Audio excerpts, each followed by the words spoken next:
Hello friends, এখানে দেখতে পাচ্ছেন আমার ওয়াচ টাইম 3010 ঘন্টা। আমি 3000 ঘন্টা হওয়ার পরেও কেন মনিটাইজেশনের জন্য করে অ্যাপ্লাই করতে পারতেছি না, আজকের ভিডিওতে এইটার কারণ তুলে ধরবো। তাহলে চলুন আজকের ভিডিওটি শুরু করি।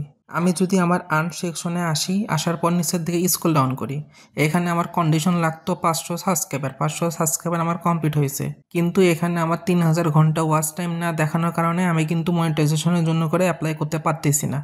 কেন এখানে 3000 ঘন্টা ওয়াচ টাইম হইল না, আর কেনই বা অ্যানালিটিক্স অপশনে আসার পর আমি যদি ওয়াচ টাইম দেখি 3010 ঘন্টা থাকে, এটার কারণটা আমি তুলে ধরবো। আপনি যদি আর্ন সেকশনে আসার পর যদি এখানে তারিখটা দেখেন জুন মাসের 17 তারিখ, এই জুন মাসের 17 তারিখে লাস্ট আপডেট হয়ে 2925 ঘন্টা হয়েছে।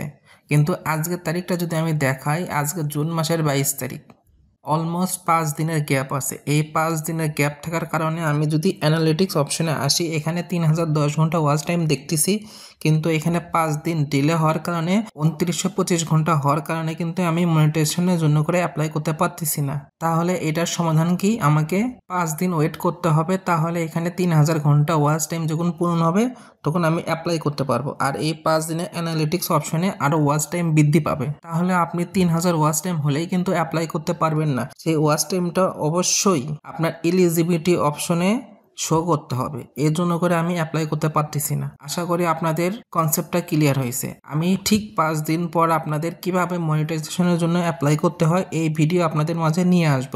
যদি আপনি এই ভিডিওটি পেতে চান তাহলে এই চ্যানেলটি সাবস্ক্রাইব করে পাশে থাকবেন। Thank you for watching this video.